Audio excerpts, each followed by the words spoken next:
Donald Trump came to the Detroit Economic Club and stood there in front of the Ford Motor executives and said, if you close these factories as you're planning to do in Detroit and build them in Mexico, I'm going to put a 35% tariff on those cars when you send them back, and nobody's going to buy them. It was an amazing thing to see. No politician, Republican or Democrat, had ever said anything like that to these executives. And it was music to the ears of people in Michigan and Ohio and Pennsylvania and Wisconsin, the Brexit states. You live here in Ohio, you know what I'm talking about. Whether Trump means it or not is kind of irrelevant, because he's saying the things to people who are hurting.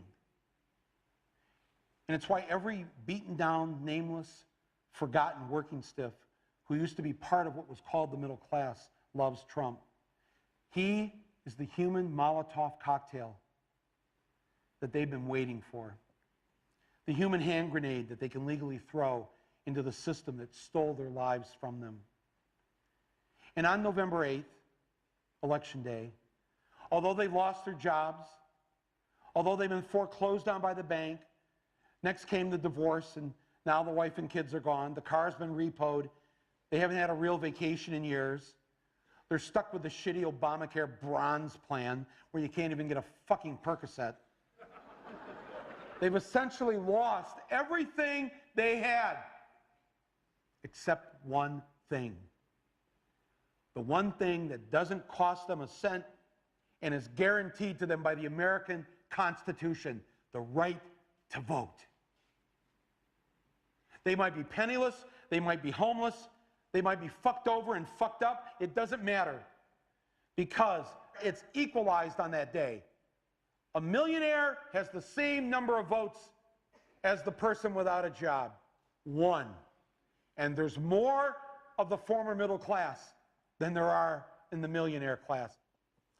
So on November 8th, the dispossessed will walk into the voting booth, be handed a ballot, close the curtain, and take that lever, or felt pen, or touchscreen, and put a big fucking X in the box by the name of the man who has threatened to upend and overturn the very system that has ruined their lives.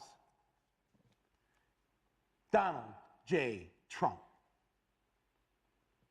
They see that the elites who ruined their lives hate Trump.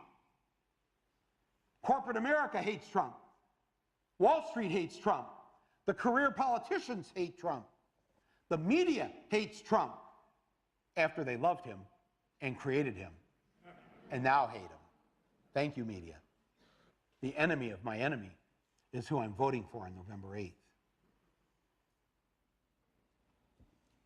Yes, on November 8th, you, Joe Blow, Steve Blow, Bob Blow, Billy Bob Blow, all the blows, get to go and blow up the whole goddamn system, because it's your right.